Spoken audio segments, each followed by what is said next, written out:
Listo. Muy bien. Pues ahora sí, buenos días a todos, compañeros. Ya son las 9:05. Iniciamos este módulo en el Diplomado de Procedimiento Especial Sancionador y Derechos Humanos. Particularmente el día de hoy y el día de mañana trataremos el tema del procedimiento especial sancionador, competencias del Instituto Nacional Electoral y del Tribunal Electoral del Poder Judicial de la Federación. Me presento, yo soy el profesor investigador Noé Corzo Corral. He tenido la oportunidad de trabajar en el tribunal por algunos años. Me ha tocado ser secretario de Estudio y Cuenta, secretario instructor, secretario coordinador de asesores de la presidencia y luego magistrado electoral de la Sala Regional Guadalajara en el periodo de 2005 a 2013. Y ya por último estuve como coordinador de la ponencia del magistrado González Oropesa de 2013 a 2016, justo cuando concluyó la anterior integración. Posteriormente, inicié un despacho de consultoría privada y a partir del presente año me incorporé de nuevo a la Escuela Judicial, al Tribunal Electoral por conducto de su Escuela Judicial, gracias a la generosidad del magistrado Felipe de la Mata y de la doctora Gabriela Rubalcaba. Entonces, bueno, yo soy el encargado de este módulo.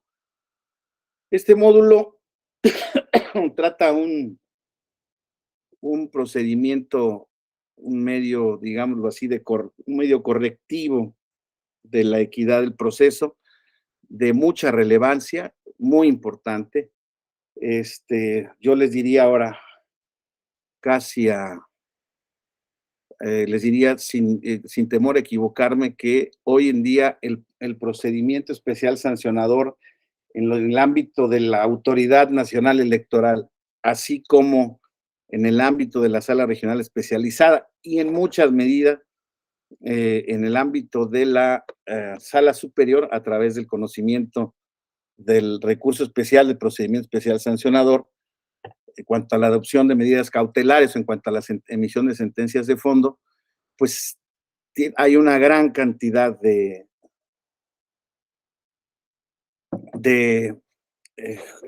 recursos que están respecto de procedimientos que están en curso. Digamos, hoy en día que no, digamos que estamos en stand-by en el proceso electoral federal o no tenemos proceso electoral federal, únicamente tenemos proceso electoral en 2 estados, como ustedes saben, en este año, el estado de Coahuila y el estado de México. Entonces ahí es donde están activados. Pero en esta materia, en el tema de los actos anticipados de campaña y de precampaña, ya lo veremos, uno de los supuestos de activación del procedimiento especial sancionador, las denuncias y quejas respecto de múltiples aspirantes a diversas candidaturas, particularmente, ustedes lo han visto en la opinión pública, en las noticias, en redes sociales, en medios masivos de comunicación, pues son muchos aspirantes a la presidencia de la República, donde están siendo denunciados por la comisión de esos actos. Entonces, existe un montón de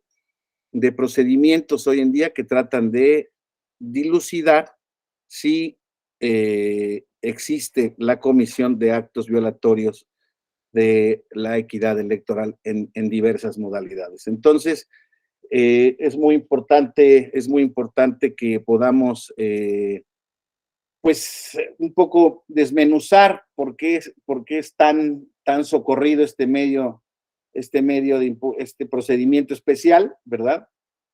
Al final del camino, pues es un medio de impugnación, es un medio de impugnación que trata de corregir, insisto, diversas desviaciones en la materia de la equidad en la contienda, que es uno de los principios fundamentales que se ha establecido por parte no tan solo de la Constitución en sus múltiples reformas a partir de 1996, sino de la jurisprudencia del Tribunal Electoral. Ya veremos ahora que este procedimiento se da, pues da nacimiento, surge en el proceso electoral de 2006 y pues a partir de entonces, insisto, se volvió uno de los procedimientos sancionadores más recurridos porque es el que permite de manera más rápida el poder corregir, el poder inhibir conductas que se consideren violatorias, insisto, de este principio constitucional tan importante que se ha determinado. Entonces, compañeros, como lo hemos platicado, vamos a platicar un poco de manera amplia sobre el procedimiento especial sancionador y de las competencias. Es un procedimiento bipartito entre el Instituto Nacional Electoral y el Tribunal Electoral del Poder Judicial de la Federación. A mí lo que más,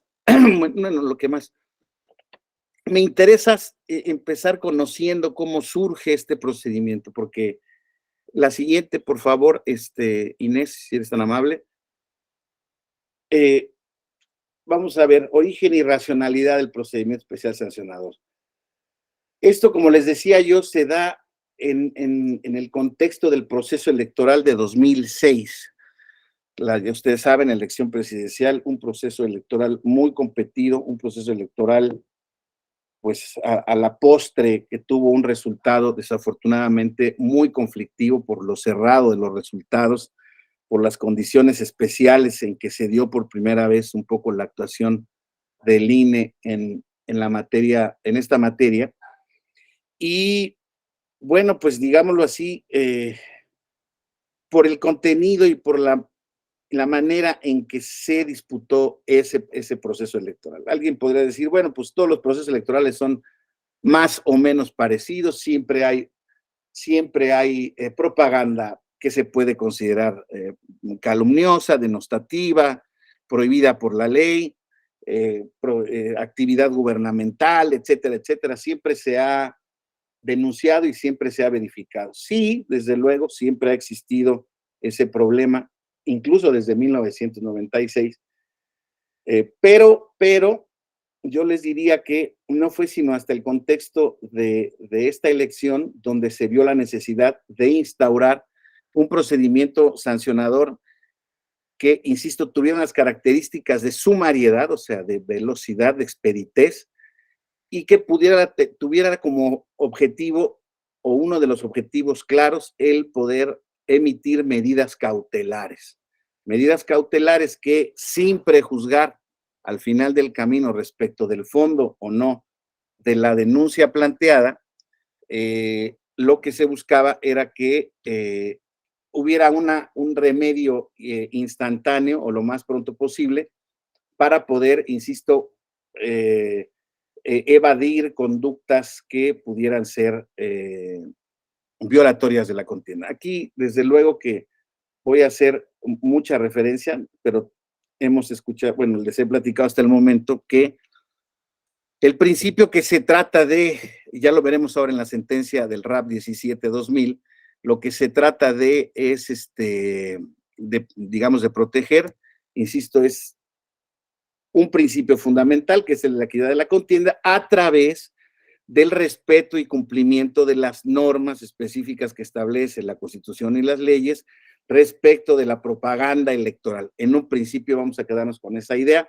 Ya veremos que también que a partir de eso surgieron en la reforma de 2014 un montón de supuestos, no un montón, pero varios supuestos más que tienen que ver con reglas de propaganda electoral que hacen que sean diversos los supuestos que puedan ser denunciados en este ámbito.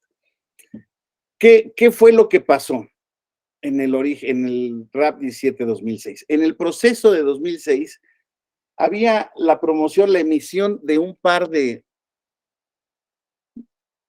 promocionales televisivos en ese entonces de un partido político en contra de una coalición, de la coalición que se llamaba en ese entonces Por el Bien de Todos, en donde se vinculaba al candidato, al entonces candidato, con la, pues vinculaba con la, digamos, con la actividad ilícita o con las actividades ilícitas que habían llevado a cabo algunos de los integrantes de su partido en ese entonces, ¿no? Particularmente estamos hablando de los casos de René Bejarano, de Gustavo Ponce, en ese entonces donde se habían obtenido videos en donde se había advertido, pues en diversas circunstancias, a los ciudadanos que acabo de citar, en circunstancias, pues, digámoslo así, por decirlo menos, comprometedoras, si no es que francamente ilícitas. A raíz de esos comerciales se empezó a generar esa propaganda, digámoslo así, en donde se decía que, pues, que el candidato y su partido eran delincuentes y que eran un peligro para México. Entonces, desde ahí se empieza a generar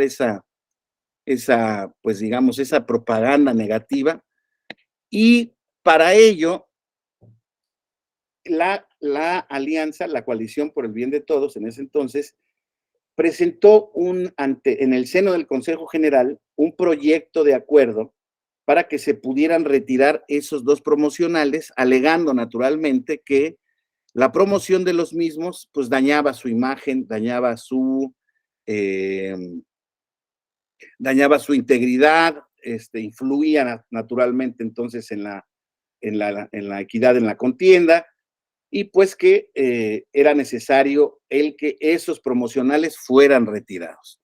Entonces presentó, digamos, presentó un proyecto de acuerdo en especial, un acuerdo de medidas cautelares, un proyecto que incluso se denominaba el proyecto de acuerdo mediante el cual se retiran o se ordenan retirar los promocionales tales y cuales denunciados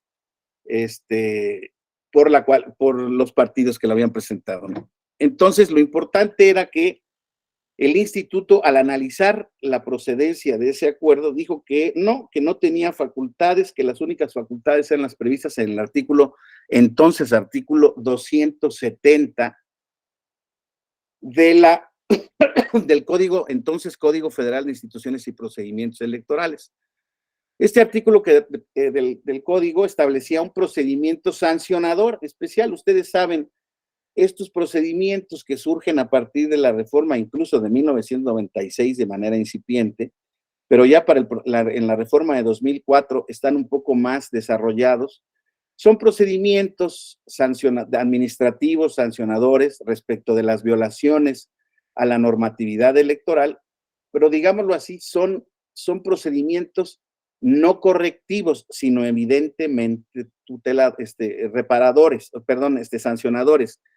Esto es, si nos vamos directamente a un concepto de derecho administrativo, habríamos que distinguir entre recursos o procedimientos administrativos que buscan una autotutela ejecutiva, esto es, aquellos que pueden, por su simple promoción, el órgano responsable de su conocimiento y resolución puede advertir un peligro, un daño inminente y un peligro en la demora, conceptos que se utilizan en este establecimiento de medidas cautelares, ya las veremos con detalle, y a partir de ello, el determinar medidas preventivas, medidas precautorias, insisto, para el efecto de que pudiera generarse una remisión del acto de manera eventual para poder, en su caso, o más bien para evitar que en su caso, la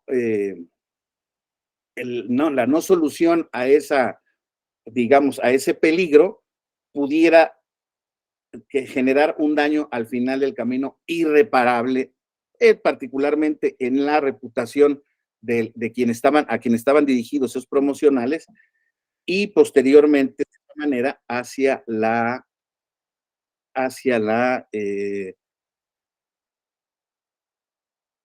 contienda electoral, ¿no? Este principio que ya habíamos visto era uno de los principios fundamentales sobre los que se construyó la nueva base normativa e institucional del derecho electoral, del proceso electoral. Entonces lo que existía era este supuesto en el 270, era un procedimiento evidentemente nada más exclusivo de potestad sancionadora. Entonces se establecían una serie de supuestos de violación a las normas, un procedimiento desde luego que respetaba el debido proceso.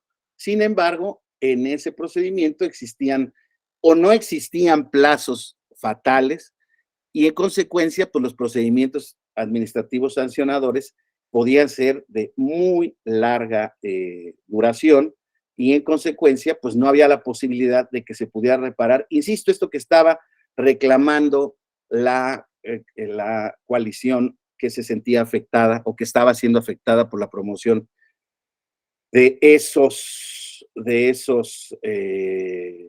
promocionales, ¿no? Entonces, si quieres la siguiente, por favor, Inés.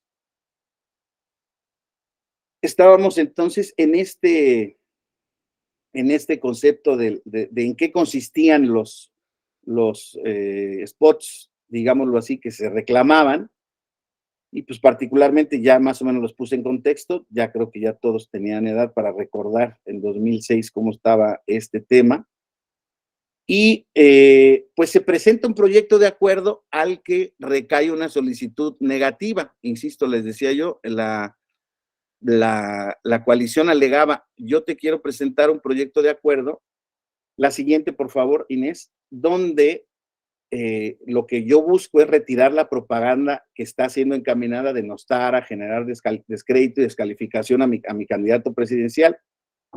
Decía que el instituto, al no adoptar ese acuerdo, infringía el artículo 17 de la Constitución al pretender regular esa situación de hecho, que era el retiro de propaganda, que insisto yo con ustedes, mediante un procedimiento sancionador ordinario, ya que la difusión de este tipo de promocionales violaba principios y disposiciones constitucionales y legales que, de no ser resueltas de manera expedita, podían ocasionar un daño irreparable en el proceso electoral. Además, argumentaba, la siguiente, por favor, Inés, que el reglamento de quejas tenía una serie de plazos que, por su duración, si se llevaban a cabo, pues iban a producir una merma en las disposiciones de la ley electoral que obligaban al IFE a velar por el cumplimiento de la legislación electoral y a garantizar que las elecciones se llevaran a cabo bajo los principios previstos en el 41 constitucional. Además, existía una tesis que ya se había emitido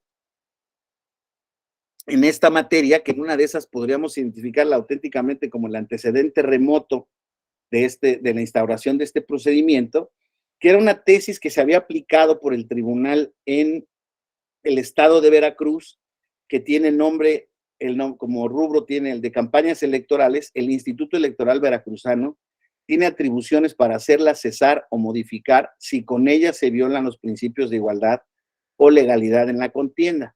Esa es una tesis aislada que se había dado en el contexto de un proceso electoral de Veracruz, y el Instituto Federal, entonces electoral, no consideró oportuna, ni pertinente, ni procedente su aplicación.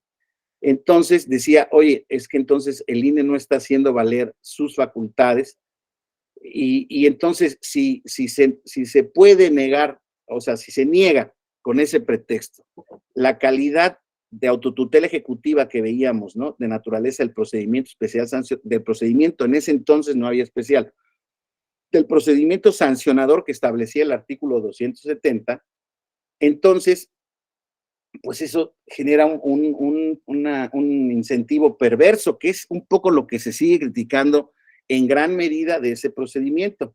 ¿Por qué? Porque provoca que en su caso el infractor realice un cálculo entre el beneficio que obtiene por la conducta ilícita y la sanción que va a obtener como criterio para seguir realizando el acto o no.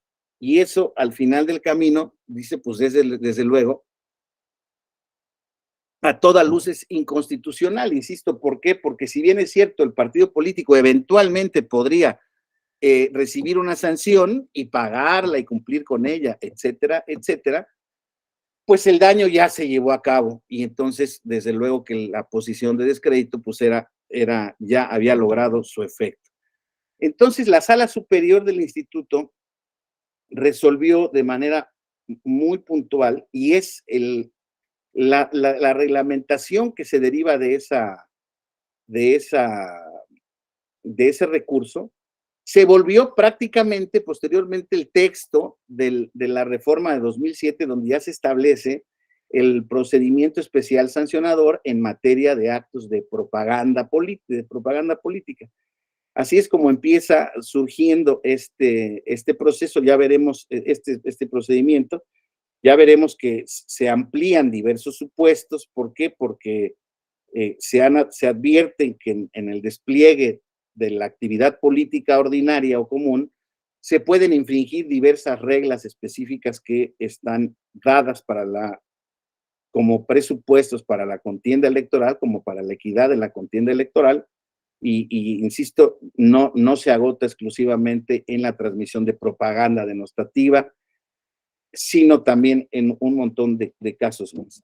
Y les diría yo, eso también habla un poco del problema, y es una reflexión que quiero hacer con ustedes, ¿no? El tema de las reglas electorales. Cada reforma electoral, podríamos decir, pues desde 1988, como el caso más emblemático, han tenido como respuesta, más bien, cada proceso electoral tiene como respuesta un cúmulo, una batería más o menos amplio de reformas electorales. Y normalmente han sido conquistas de la oposición, de quien no obtuvo el triunfo en esos procesos electorales.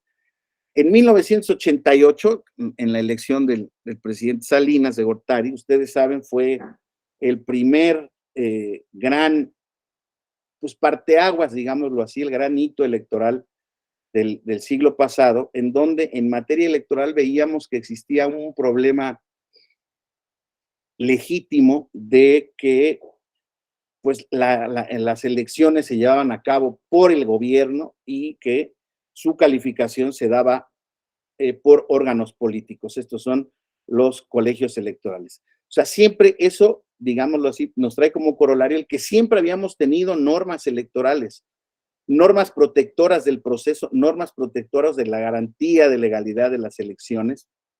Sin embargo, o normas que reglaban la realización de las elecciones. Sin embargo, esas normas, en primer lugar, no necesariamente siempre se cumplían. Y en segundo lugar, eso ocurría porque no existían los medios ni los órganos para poderlas hacer valer.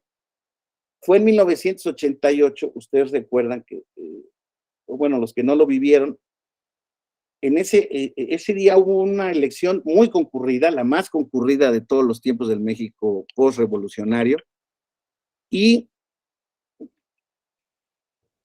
lo que ocurrió fue que se resultó una contienda muy competida. Ustedes saben, en ese entonces el candidato que competía, digamos, por lo que se llamaba el Frente Democrático Nacional, una unión de partidos de izquierda, era el ingeniero Cuauhtémoc Cárdenas.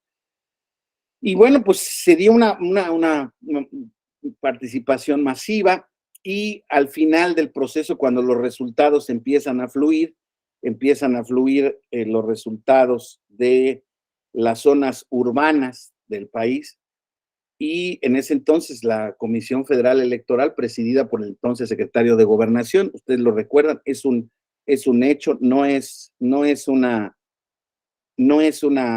leyenda urbana, no es esto más que un hecho puro y duro. En ese entonces, el secretario de Gobernación, que era el que controlaba el proceso, desde entonces ya en la herradura que ahora preside el INE, pues hubo una especie como se detuvieron los resultados cuando se empezaron a dar, resultados estaban muy apretados en ese entonces, cuando se detienen los resultados, la gran mayoría de resultados se estaba dando como ganador al candidato Cárdenas, al ingeniero Cárdenas, ¿no? Entonces se detuvo el tema del sistema y ahí existe una versión por parte de quienes defienden el resultado de esa elección histórica, de que lo que estaba pasando era que en efecto estaban llegando primero los resultados de los centros urbanos de votación, de los distritos urbanos, y había faltado pues digamos, toda la afluencia de los resultados rurales, ¿no? De la parte, pues digamos, rural del país, que como ustedes saben, pues tardan más tiempo en procesarse, son comunidades más remotamente establecidas, en fin. Lo importante es que se decía que eso había fluido mal, que había habido algún problema técnico, y posteriormente, cuando el sistema de resultados se restablece, pues ya el candidato del PRI obtuvo una mayoría de votos, ¿no? Entonces ahí se alegó como el primer gran fraude electoral, y entonces con motivo de la solución de esas elecciones de 1988, que fueron calificadas de manera política por el Colegio Electoral de la Cámara de Diputados, elegido en gran jurado de las elecciones, así como se dio tradicionalmente por toda la etapa anterior, desde que México ha sido independiente, Entonces, a partir de entonces se generó una primera gran reforma. En esa elección ya existían desde 1987 un tribunal que se llamaba un Tribunal de lo Contencioso Electoral Federal, que era un tribunal de naturaleza administrativa y no vinculante, ¿no? Sus resoluciones podían o no ser tomadas en cuenta, pero además esas resoluciones que se podían emitir en ese entonces exclusivamente lo eran para la elección de la Cámara de Diputados y de la Cámara de Senadores. Estamos hablando, desde luego, en materia estrictamente federal. Ya posterior a este proceso se crea un Tribunal Federal Electoral, ya no, ese Tribunal de lo Contencioso Electoral, si bien es cierto, tenía autonomía de gestión y de decisión, realmente formaba parte de la Secretaría de Gobernación. A partir de 1988, el Tribunal Federal Electoral, en 1991, se establece ya como un órgano autónomo y se le empiezan a dotar de mayores facultades, ¿no? Para efecto de poder analizar las impugnaciones que se dieran en materia electoral. Era un tribunal también administrativo, pero que no lograba la plena jurisdicción, ¿no? Sino que exclusivamente lograba que sus resoluciones, si bien es cierto, eran resoluciones jurídicas, ¿no? Que se establecían en el marco de un control jurisdiccional jurídico, perdón, de las elecciones, ya no político, pues las mismas no eran obligatorias para la Cámara de Diputados ni para la Cámara de Senadores, pero además no se les había concedido la posibilidad de resolver en la elección, impugnaciones de la elección presidencial. Incluso en la reforma de 1993 para la elección de 1994, ya se establece la posibilidad de que ese tribunal pudiera establecer y juzgar ciertas impugnaciones respecto a la elección de presidente de los Estados Unidos mexicanos, pero aún así las mismas no eran vinculantes. Existió por última vez en la elección de 1994 la calificación por parte de la Cámara de Diputados erigida en colegio electoral. Ya las elecciones de diputados y senadores sí eran exclusivamente facultad del Tribunal Federal Electoral, pero la de presidente de la República, ¿no? Entonces, como corolario, digámoslo así, después del procedimiento de 1994, se establece una reforma, una nueva reforma, que ya da esta configuración que tenemos ahora respecto del entonces ya IFE plenamente ciudadano, con facultades específicas en materia administrativa electoral, ya absolutamente independientes del poder de la Secretaría de Gobernación, y el Tribunal Electoral se establece como órgano especializado del Poder Judicial de la Federación. Entonces, es hasta ese entonces en donde se establece nuestro sistema de medios de impugnación y estos principios que de alguna manera derivan de esta solicitud que se dio en el proceso de 2006, y era que, pues, el Tribunal Electoral, el Instituto Federal Electoral, eran autoridades que tenían la obligación de verificar el cumplimiento de las normas, tanto constitucionales como legales, que se establecían para efectos de las elecciones, y se establecían ciertos principios de la actividad electoral, no profesionalismo, legalidad, imparcialidad, objetividad, para efecto del desarrollo de las actividades en materia electoral. Entonces, estas circunstancias pues generó que pues el tribunal y el instituto, en verdad lo digo absolutamente convencido de ella, tuvieron muy claro su papel, el papel que llegaron a desempeñar, ¿no? De elecciones ausentes y carentes de control de principios, de reglas electorales, ¿no? Hoy en día el reclamo que se establecía en las reformas constitucionales y legales era que pues, los procesos electorales fueran legales, en primer lugar, y acompañados de esa característica, pues se garantizara la imparcialidad en el desarrollo del mismo por parte de las autoridades, se diera la objetividad en el proceso del mismo, fuera legítimo, fuera legal. Esto quiere decir que el proceso electoral buscara reglar o ejercer una serie de principios, insisto, que podríamos decir se concentran en uno solo, el principio de la certeza en las elecciones, que las elecciones sean auténticas. Ese fue, digamos, la piedra de toque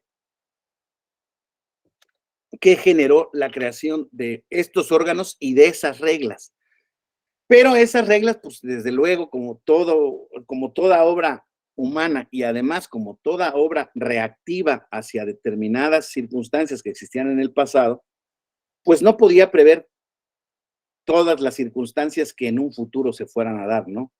Y entonces, en el año de 2000, si bien es cierto, existió ya la primera elección presidencial bajo las reglas plenas y la plena vigencia y autoridad del Instituto Federal Electoral entonces y del Tribunal Electoral del Poder Judicial de la Federación.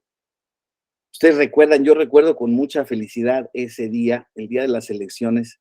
Recuerdo que estábamos en el despacho del maestro José Luis de la Pesa, en paz descanse, y estábamos esperando con mucha, pues, inquietud el resultado, porque de ahí podía derivar una cascada de trabajo impresionante, desde luego, para el tribunal. Y pues queríamos ver qué era lo que estaba pasando, ¿no? Y entonces, a las 8 de la noche de ese día, no me recuerdo que fue un día de junio también, pues primero salieron las encuestas, etcétera, etcétera. Parecía ser que indicaban que el candidato de oposición del Partido de Acción Nacional, Vicente Fox, que fue en una coalición, había obtenido el mayor número de votos, y luego salió el candidato del PRI a reconocer su derrota. Bueno, creo que salió primero el presidente de la República a decir que el proceso había estado bien, que todo bien. Luego salió el candidato del PRI a aceptar un poco que los resultados no les favorecían, y de la misma manera salió también en ese entonces el ingeniero Cárdenas. Y entonces a las 8 de la noche, recuerdo bien que el magistrado de la Pesa me dijo: joven amigo, vámonos, apaga usted la tele porque pareciera ser que esto ya se acabó. Y en efecto, en el transcurso de la etapa de resultados y declaración de validez de las elecciones, pues se constató claramente la victoria. Había sido por un poco más de 5, 6, 7 puntos porcentuales, no recuerdo exactamente, pero fue una victoria lo suficientemente clara para que, insisto, ya reconocida por todos los actores, realmente el trámite ante el tribunal. Creo que en ese entonces recibimos 2 impugnaciones en 2 distritos respecto a la elección presidencial, y pues realmente, digamos, el tribunal y el instituto inauguran esta nueva etapa ciudadana, de plena jurisdicción, de principios de constitucionalidad, pues ahora sí que con el mayor éxito posible, ¿no? Entonces, la verdad es que, pues dijimos, ya la transición a la democracia es una realidad. Esto funciona bien, todo va caminando sobre algodones, ¿no?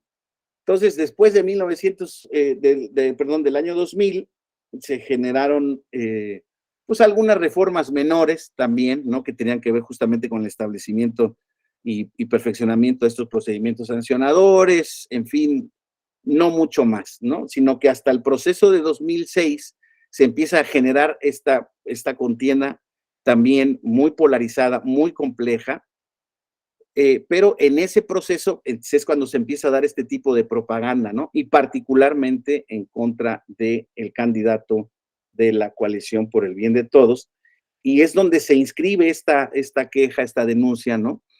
Que en un principio, pues desde luego, insisto, el Instituto Nacional Electoral había determinado, pues un poco tenemos que seguir las reglas que tengo establecidas en el 270, de manera, creo yo, correcta y bien, ¿no? Y era una decisión, creo que poco objetable desde el punto de vista jurídico.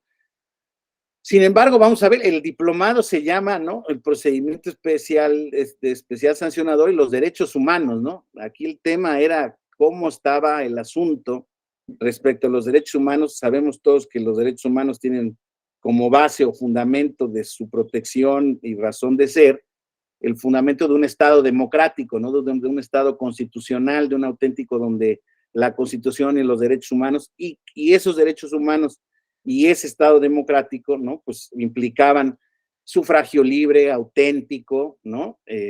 O sea, que las elecciones fueran auténticamente reales, ¿no? Y se empezó ya también ahí a gestar el tema, el famoso tema de la compra y coacción del voto, ¿no? Por parte de las autoridades, que es lo que también posteriormente termina regulando el procedimiento especial sancionador mediante una vía específica. Pero entonces, ese contexto en el que se da, entonces se presenta esta impugnación en el 2006, fíjense, llevaba 10 años el tribunal de vigencia y ya de mucha labor de control de constitucionalidad. Ustedes también recuerdan que en ese desempeño hubo una serie de problemas porque la Corte le negaba al tribunal la capacidad de inaplicar leyes por inconstitucionales, alegando que la Corte era la única que tenía el control de constitucionalidad de los actos y resoluciones en materia electoral, porque, bueno, más bien no de actos y resoluciones, sino de la ley electoral, porque recuerden ustedes que en esa reforma desde 1996, cuando ya se había creado la acción de inconstitucionalidad de leyes, facultad de la Suprema Corte de Justicia de la Nación, se había establecido esa excepción en donde se decía que la única posibilidad de controvertir la constitucionalidad de leyes, las leyes electorales, era la acción de inconstitucionalidad de leyes a cargo de la Suprema Corte de Justicia de la Nación. Entonces, eso se generó en este tema, y entonces el tribunal tuvo que encontrar pues una base argumentativa de índole convencional, ¿no? Justamente para efectos de no verse encorsetada por los medios de impugnación, por los procedimientos sancionadores que existían en ese entonces. Y como les decía yo, en ese entonces el que estaba vigente era el procedimiento sancionador, digamos en general, en materia electoral, que era un procedimiento, pues sí, primario, que buscaba tutelar normas y desde luego el cumplimiento de las mismas, pero era un procedimiento que no contenía la autotutela ejecutiva de la que hemos platicado, ¿no? Era un procedimiento represor de la conducta y sancionador o castigador de la misma, pero la sala superior se dio cuenta en esta petición especial que la generación de un medio de impugnación, de un procedimiento de queja o de denuncia o sancionador específico podía ser llevado a cabo por la autoridad mediante el establecimiento de plazos más cortos, de una serie de particularidades que veremos ahora, ¿no? Pero particularmente se tiene que ver con la tramitación expedita del mismo, pero fundamentalmente con la posibilidad de la emisión de medidas cautelares que puedan, insisto, hacer que de manera preventiva se pudieran reprimir las conductas que pudieran llevar a cabo una vulneración de principios constitucionales de las elecciones. Entonces, esto no es menor porque de verdad que van a ver ustedes ahora cómo la argumentación del tribunal y posteriormente su implementación por parte del instituto fueron la base a partir de los cuales la reforma de 2007 ya estableció por primera vez un procedimiento sumario, procedimiento especial sancionador, particularmente en materias de propaganda tal como había surgido, ¿no? Y bueno, posteriormente, conforme se han dado diversos fenómenos que a raíz de diversos procesos electorales se han ido generando, se ha ampliado el ámbito de procedencia de o de activación de este procedimiento especial sancionador, particularmente, insisto, con esta vertiente que lo hace lo hace el remedio eficaz para poder, insisto, inhibir conductas que pueden generar daños a la postre irreparables, ¿no? Entonces, el tribunal decía en ese entonces que si bien es cierto, el instituto, bueno, pues desde el punto de vista estrictamente formal había actuado bien, o sea, no era reprochable su actuar en ese sentido, pues sí lo era desde el punto de vista de que el instituto tenía la batería de facultades previstas en la Constitución para poder emitir ese acuerdo del Consejo General y en ese sentido emitir un acuerdo específico, ¿no? Entonces, fíjense, decía el tribunal en ese entonces que, además, ahorita les voy a leer cuáles son las características de esa resolución, que es fundamental para nuestra nuestro entendimiento de lo que es el procedimiento especial sancionador. Permítanme un momentito, sí, por favor. Discúlpenme un segundo, sí.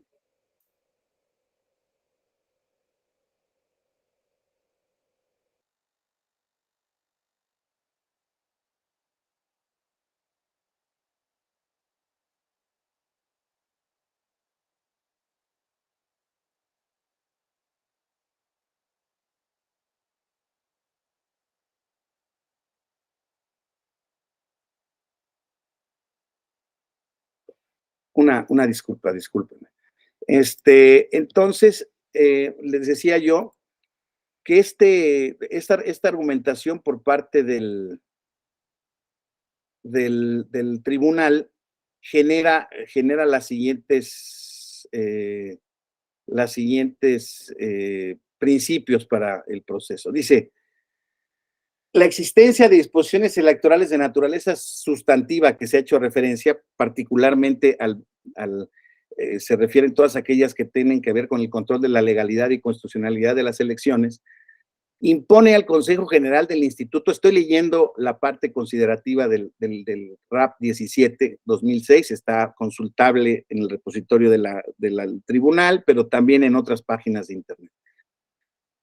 Dice, impone al Consejo General del Instituto Federal Electoral la necesidad de adoptar un procedimiento adecuado para dar efectividad concreta a las normas contenidas en los artículos citados, aplicándolos al caso concreto sometido a su consideración, toda vez que, de conformidad con el artículo 82-TAS del COFIPE, para hacer efectivas las atribuciones que dicho precepto le confiere y la demás que señala el propio Código Electoral, el referido órgano superior de dirección tiene competencia para dictar los acuerdos necesarios. O sea, en ese sentido le estaba dando plenamente la razón a la coalición impugnante porque decía, oigan, si bien es cierto no existe un basamento legal para que exista un procedimiento de esta naturaleza, el instituto con base o con fundamento en esta facultad, pues digámoslo así, reglamentaria, que era la prevista en el inciso Z del párrafo 1 del 82 del entonces COFIPE, tiene facultades para poder establecer este acuerdo. ¿Por qué? Porque se trata particularmente de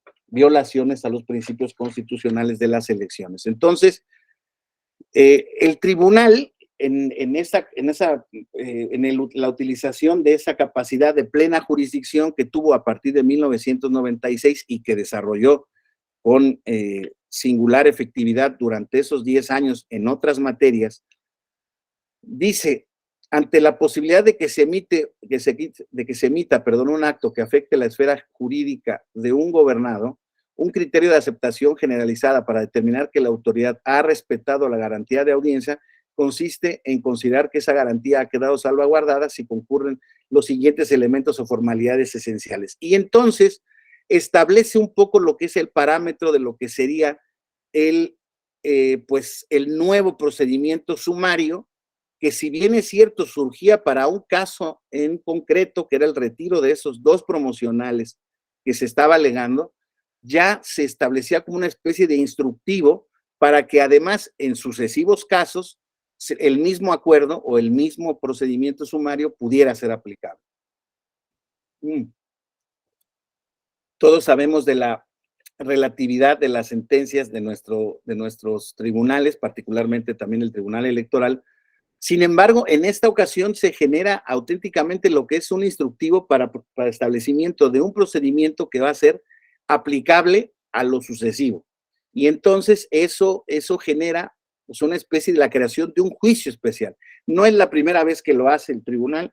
El tribunal ha ejercido esa jurisdicción, esa capacidad en muchos otros medios de impugnación, creando medios impugnativos que no cabrían en el corsé o en la delimitación de los límites de otros medios impugnativos, estableciendo diversas jurisprudencias que tienen que ver con la ampliación, a final del camino, de la jurisdicción del tribunal a cualquier impugnación de acto o resolución en la materia. Entonces, dice, salvadas las formalidades esenciales del procedimiento, las que garantizan una adecuada y oportuna defensa previa al acto privativo por parte de quien lo va a sufrir, pues dicen, a ver, tú tienes que proporcionar al demandado una noticia completa de la demanda o la denuncia con anexos, o de qué se va a tratar el acto privativo que vas a emitir, ¿no? Tienes que otorgar oportunidad razonable a las partes o al posible afectado para aportar, desahogar las pruebas pertinentes y relevantes en que se pueda afincar su defensa, ¿no? Lo cual incluye además el derecho a que dichas pruebas sean admitidas y valoradas. Tienes que dar oportunidad para que se expresen alegatos, esto es fijar su posición sobre los hechos y el derecho de que se trata mediante la formulación de argumentaciones jurídicas con base en las pruebas ofrecidas, y finalizar el procedimiento administrativo mediante el dictar una resolución que dirima las cuestiones debatidas, la cual en este caso deberá ser expedita. Esto es, no podrá ser emitida en un plazo mayor de 10 días para este caso particular. Entonces, con base en la aplicación de esta sentencia y de estas órdenes que se había generado, entonces fue que se le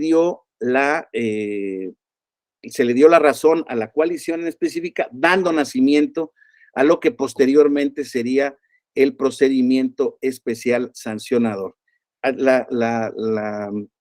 ¿Cómo se dice? La presentación siguiente, por favor, la lámina siguiente, Inés, si está amable, gracias. Entonces dice, la Sala Superior concluye en este RAP 17-2006 que la queja administrativa prevista en el 270 del COFIPE, que el IFE consideraba aplicable, no cumplía con un criterio de idoneidad, ya que no era apto para poner fin a la situación irregular que se venía denunciando. Ya habíamos platicado que se establecía un genérico procedimiento administrativa sancionador electoral, y esta resolución en el 17-2006 de alguna manera fue aplicada de la misma manera en los casos RAP 31 y 34-2006, en donde se fundamenta también o se obliga a que se aplique ese procedimiento especial sancionador abreviado para otras dos quejas que tenían que ver también con propaganda denostativa, ahora del otro lado, ¿no? De parte de la coalición en contra del partido que ostentaba el poder. Entonces, como ustedes ven, este procedimiento surge entonces en el ámbito de la interpretación jurídica constitucional del tribunal. Es sin duda una de las mayores aportaciones que la jurisprudencia del tribunal, lo que pasa es que luego es complicado decir cuáles son las mayores o no, es una de las grandes aportaciones que ha dado la jurisprudencia del tribunal a este tipo de procedimientos, en donde ha ido sobre la marcha, ha ido resolviendo, ¿no? Una de las características que hemos visto de nuestras leyes electorales es que se ha ido verificando con el paso del tiempo que reforma tras reforma, existen nuevas conductas y nuevas circunstancias que son dignas de tutela o de tutela distinta o de implementar medidas específicas, ¿no? Por decirles algo. En el tema hoy en día del acceso a la jurisdicción, se ha liberalizado un montón de requisitos de procedibilidad, particularmente, por ejemplo, para la promoción de juicios respecto de grupos vulnerables, indígenas, mujeres, menores de edad, discapacitados, ¿no? Que tienen que seguir una serie de reglas específicas, ya veremos ahora por lo que hace al PES, que sean las básicas y que son naturales y que son comunes a cualquier procedimiento, ¿no? O sea, que sea por escrito, que tenga los hechos más o menos descritos, que tenga la firma de quien lo promueve, pero hay un montón de cuestiones, por decirles algo, que en donde ciertos medios impugnativos, por ejemplo, están reservados exclusivamente a los partidos políticos, ¿no? Y vienen ciudadanos o candidatos a promover los mismos, dice el tribunal, no importa que la vía, digámoslo así, esté aparentemente cerrada para ellos, hay la posibilidad de que en tutela jurisdiccional yo pueda admitir, reencauzar la vía, dar una vía genérica, pero que pueda impugnar esos actos que se generaron respecto de lo que se está reclamando. Eso es algo, también hago un paréntesis pequeño, que parece ser que viene mejorado en este paquete de reformas electorales llamado como el Plan B. Como ustedes saben, han sido aprobadas dos leyes respecto a propaganda gubernamental, pero falta todavía de aprobarse el paquete legislativo en el área más sensible, pero uno de ellos es el que tiene que ver con la ley de medios de impugnación.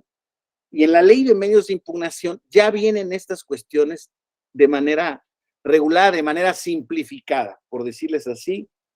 Si bien es cierto, la ley de medios vigente contempla 9 o 10 medios impugnativos específicos, o digamos típicos, el tribunal, vía acuerdos generales, ha establecido casi 20 vías más para complementar el acceso a la jurisdicción. Hoy en día ya, digámoslo así, vienen digamos, comprimidos y muy sencillos. El establecimiento, particularmente en materia electoral, que son los que más me importan, es el juicio electoral, ¿no? Que tiene que ver un poco para poder impugnar todo lo relacionado con las elecciones a nivel federal. Existe la regulación del juicio de revisión constitucional electoral para revisar todo lo relacionado con las elecciones en el ámbito local. Viene el juicio laboral, que no se quita, que es una materia como anómala en la jurisdicción electoral, pero bueno,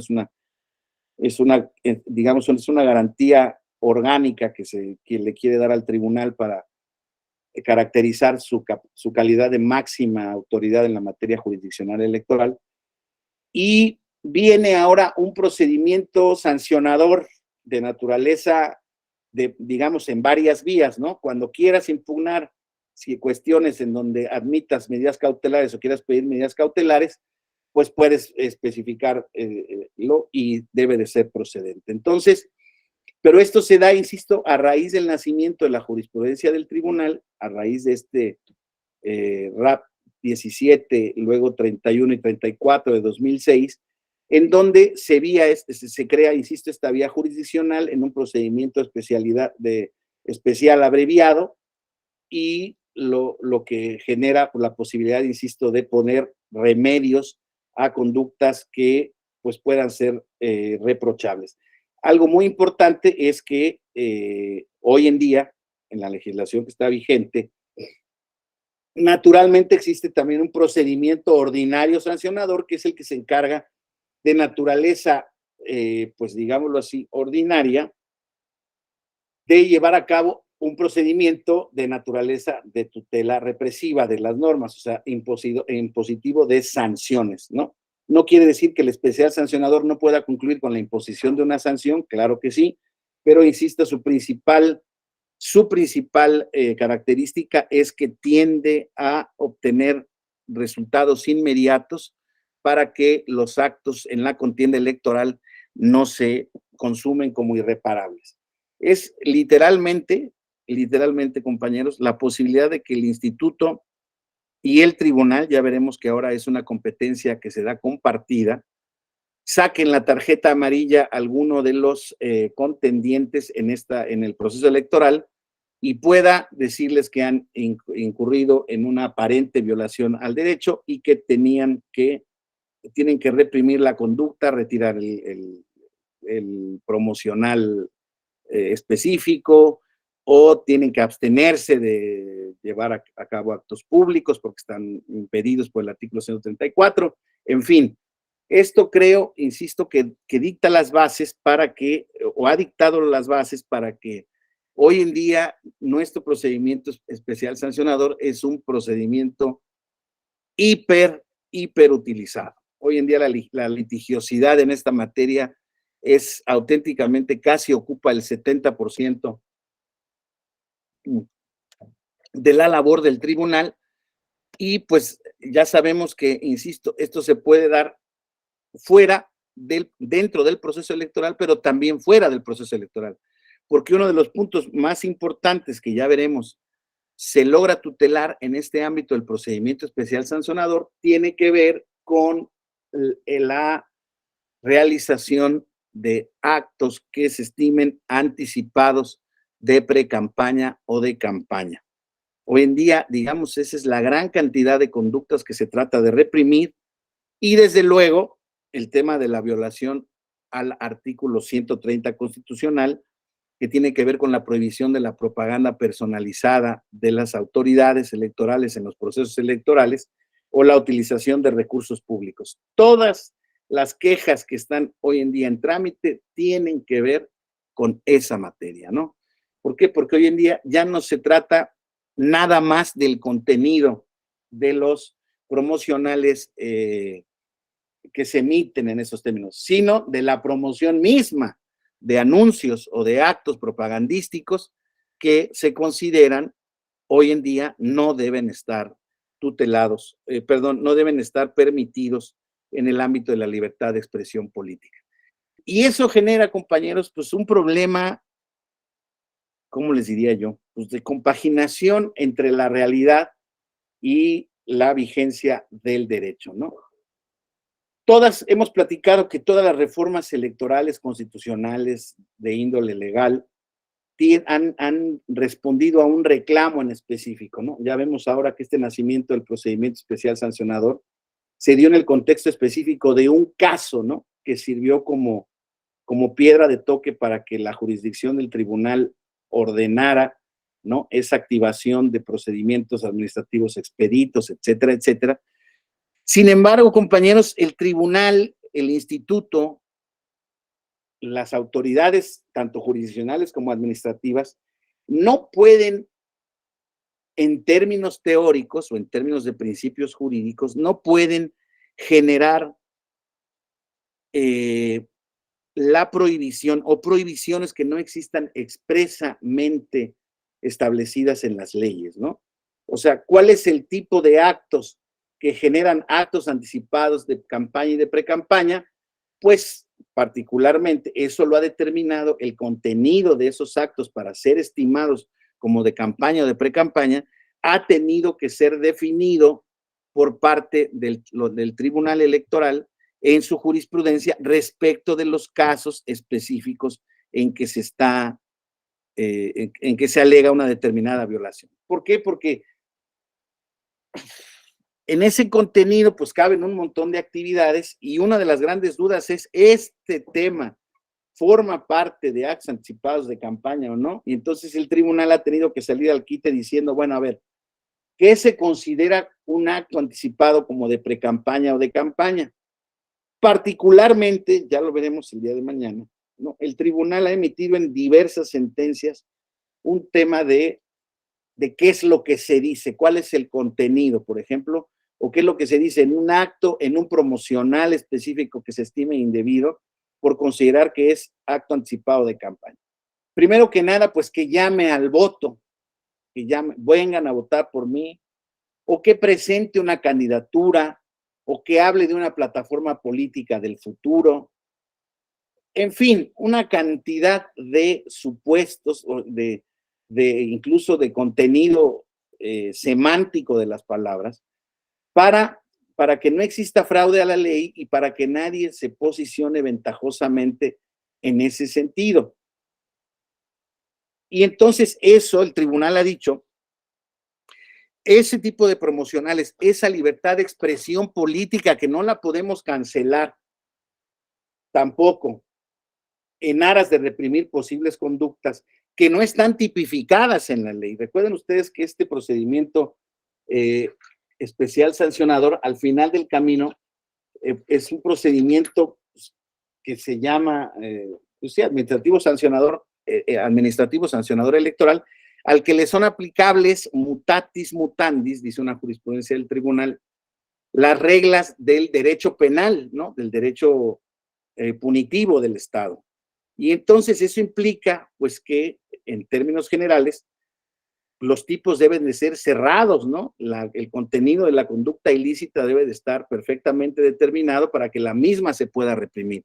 Y aquí, ante la indeterminación total y absoluta de lo que puede corresponder un acto de propaganda o de campaña política que se da fuera del tiempo, pues tiene la sala superior, la sala regional especializada, el Instituto Nacional Electoral, en el ámbito de sus facultades, tiene que calificar el acto con esa visión, pero tiene que hacerlo ponderando dos principios fundamentales. Uno es, en efecto, la tutela de la norma que pues prevé una equidad en la contienda, un principio de equidad en la contienda de manera muy clara, y por otra parte tiene que hacerlo tutelando también la libertad de expresión del sujeto que está siendo acusado de contravenir la normatividad.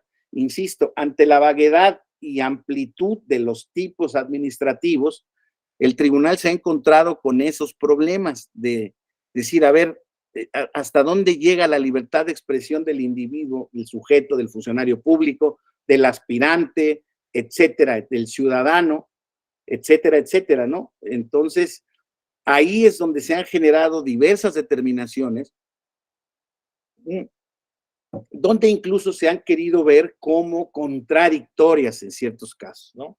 Algunas apariciones, por decirles algo, de algunos funcionarios públicos en algunos eventos han sido sancionadas de una manera y en otros eventos no se nos dice, ¿no? Bueno, hay que ver las particularidades de cada caso, la participación que tuvieron, qué fue lo que dijeron. Y la Sala Superior, si bien es cierto, establecido en términos generales un poco lo que no se debe decir, lo que no se puede decir en esos ámbitos para no ser estimados como actos anticipados de campaña, pero también tenemos que ver que no burlando la semántica o la utilización de las palabras, se puedan utilizar lo que ha denominado como equivalentes funcionales, ¿no? Que sin decir, ven a votar por mí, ¿no? Oye, fíjate que yo soy la mejor opción, por decirles algo, sería un equivalente funcional del llamado al voto, también tienen que ser analizados en el contexto del ámbito en el que se dicen, la intensidad en la que se dicen, etcétera, etcétera, para ser considerados o no como actos anticipados de campaña. Es una labor interpretativa, en mi opinión personal, muy compleja, porque verdaderamente la ausencia o más bien la existencia de tipos tan abiertos hoy en día, o sea, corren el riesgo o de establecer una libertad inadecuada, una amplitud en la posibilidad o tolerancia de los casos en los que se dan este tipo de conductas, o de la otra manera, una censura previa o indebida de la libertad de expresión del sujeto que es denunciado. Entonces, esta tensión entre estos dos valores es, en mi opinión, la más compleja de resolver, la más compleja de verificar, y la verdad es que es una labor titánica y muy compleja la que se tiene en materia interpretativa, aún teniendo hoy en día las herramientas específicas y los supuestos son mucho más cerrados, ya no digamos respecto del ámbito de la elección de 2006. Hoy en día son mucho más cerrados, ya lo veremos ahora, pero van a ver cómo en ese catálogo de procedencia, pues, híjoles, la calificación de las conductas es muy complicada. Bueno, vamos a ver la siguiente lámina, por favor. Ya con el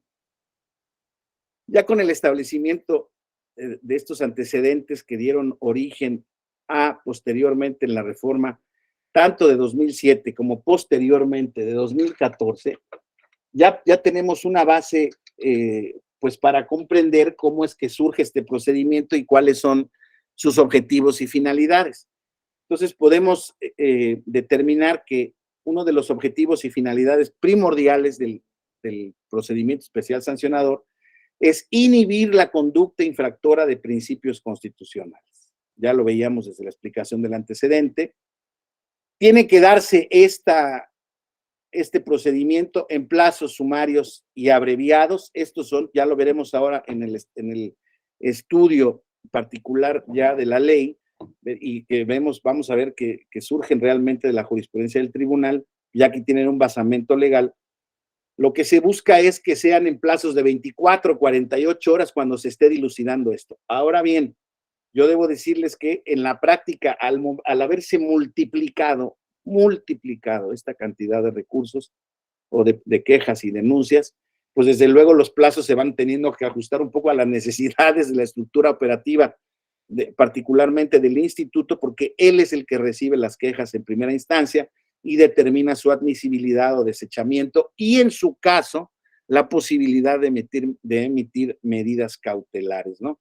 Entonces, ya veremos que en el desahogo del procedimiento, pues existen diversos problemas prácticos y de índole también jurídica, de desarrollo legal del remedio constitucional previsto.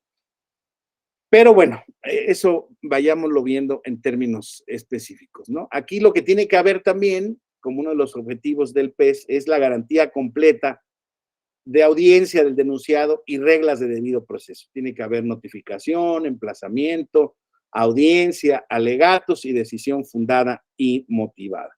Y en su caso, la imposición de la sanción por violación a la normativa electoral ya tiene una naturaleza paralela, ¿no? Aquí, digamos, este procedimiento especial sancionador tiene las dos finalidades de los recursos administrativos según la teoría administrativa constitucional, ¿no? Tiene la protección de la autotutela ejecutiva, que era lo que les llamaba yo, y la tutela sancionatoria o la potestad sancionatoria del Estado, mediante la aplicación de una sanción que permita posteriormente también inhibir o reprimir una conducta y que no permita generar ese análisis de cálculo que decíamos entre el beneficio que se obtiene con la realización de una determinada conducta y respecto de la imposición de la sanción que se va a tener. Ya veremos el día de mañana que hay un montón de ejemplos de casos en los que mediante este procedimiento se han logrado sanciones muy, en mi opinión, muy duras, muy fuertes. Hay otras que no lo son tanto, insisto, depende del tipo de acto y además la interpretación del tribunal y la medición del tribunal pues va variando ante la libertad configurativa en la que se establece estos procedimientos. Entonces, esos podríamos identificar como los objetivos y finalidades que se busca con este establecimiento, con esta sanción que se da en el RAP 17. La siguiente, por favor, Inés, ¿verdad? Entonces, en la reforma de 2007 ya se establece el PES en la legislación, ¿no? Como lo habíamos platicado, se introduce como la respuesta legislativa a la jurisprudencia del tribunal, ¿no? Establece claramente en esta nueva reforma, en la exposición de motivos, dice que este procedimiento sancionador, disculpa por la errata, tiene el objetivo de racionalizar el jus puniendi en materia administrativa, satisfaciendo el debido proceso entre las partes y declarando la responsabilidad en caso de constatar un ilícito. Y también dice, en ese sentido, que este especial sancionador electoral tiene la función específica de establecer medidas preventivas o cautelares, como lo hemos venido platicando, para poder inhibir la conducta y que la misma no se pueda tornar en una violación irreparable a los principios constitucionales que está llamada a regular. Entonces, adelante, por favor, la siguiente. Entonces veíamos, es muy importante esto, ¿no? Lo he mencionado un par de veces, pero es muy importante, es un procedimiento que contiene la autotutela ejecutiva y contiene también la potestad sancionadora. Dice, en ese procedimiento que ya leíamos, se busca establecer un procedimiento que no solo busque reprimir y sancionar la conducta ilícita, sino que sea un medio de reacción para tomar medidas inmediatas y eficaces para corregir los posibles vicios que alteran el proceso electoral. Y es que hoy en día, compañeros, yo les debo decir que es uno de los puntos más importantes a verificar por parte de las autoridades electorales, tanto por el INE como por el tribunal. Como les decía yo, ante la disparidad de circunstancias que nos ha generado la nueva realidad política o la realidad política actual, digámoslo así, porque nuevas siempre son prácticamente proceso con proceso, es muy importante verificar esto que se genera, ¿no? Yo, por ejemplo, hoy en día les voy a hacer esta referencia. ¿Saben de dónde sale la regulación? Y aquí me voy a detener un momento porque creo que es muy importante. La regulación de la inhibición de los actos anticipados de campaña y de precampaña recuerdan ustedes a respuesta de qué surgen también respecto a los procesos de 2000 y de 2006, perdón, pues respecto a las actividades previas que llevaran a cabo para ser candidatos de sus partidos políticos, el candidato que obtuvo el primer lugar o la mayor votación en el proceso de 2000, le hace Vicente Fox Quesada, que desde que era gobernador de Guanajuato empezó una campaña muy activa de promoción personalizada, ¿no? Siendo gobernador de Guanajuato para obtener la candidatura del Partido de Acción Nacional en ese entonces.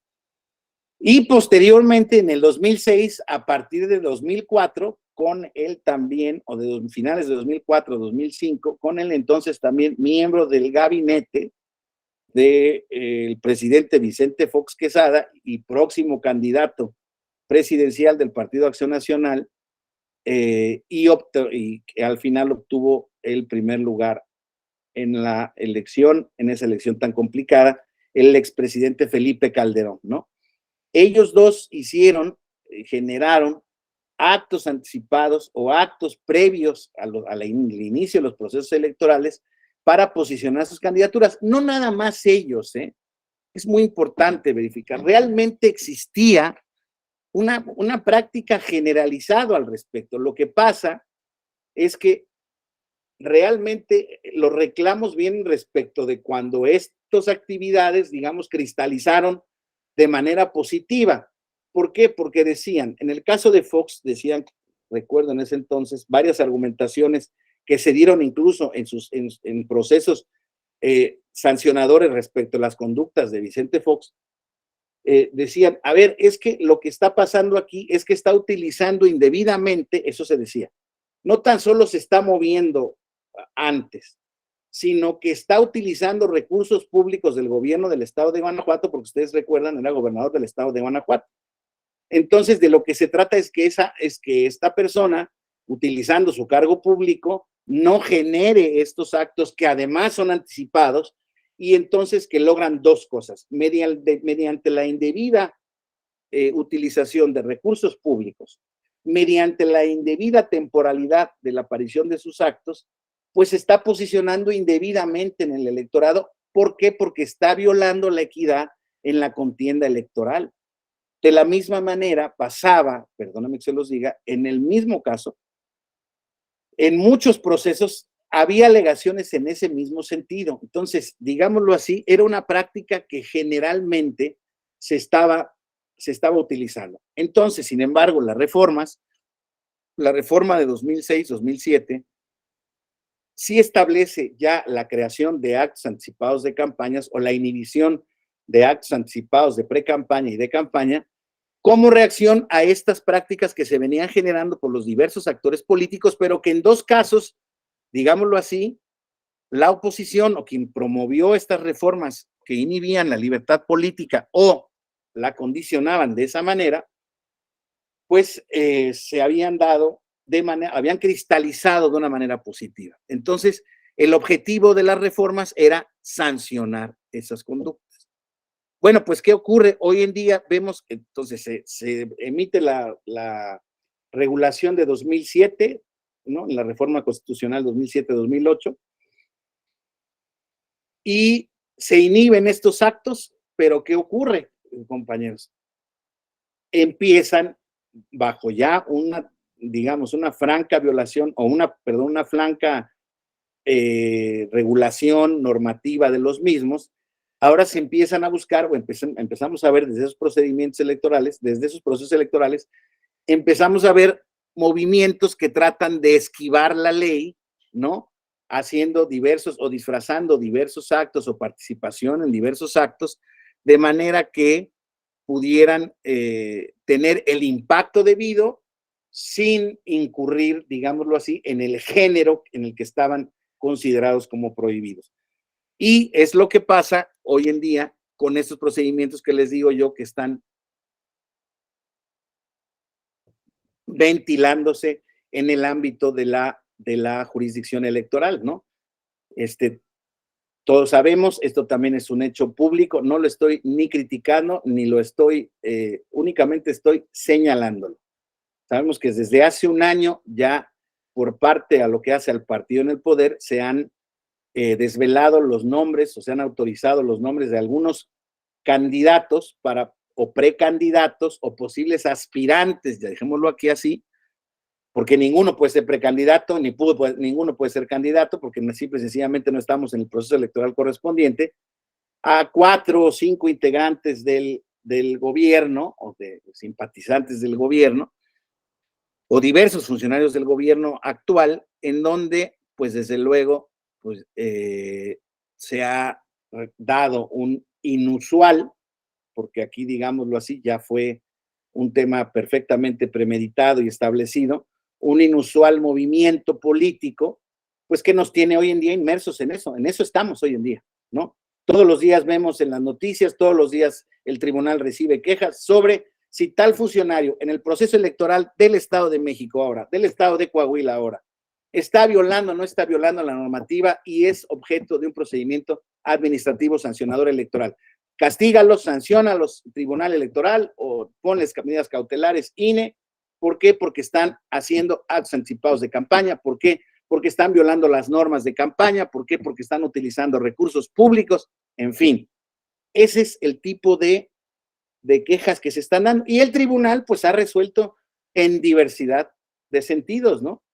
En este caso que me estás denunciando particularmente, no pasa nada, no hay violación. En este caso sí hay violación. Recientemente acaba de emitir una sentencia la sala especializada y confirmada por la sala superior, en donde se dijo que una de las aspirantes en este procedimiento o para este proceso electoral de 2024 sí había violado las normas relativas a los actos anticipados de campaña y de equidad en la contienda en el proceso electoral de Tamaulipas, ¿no?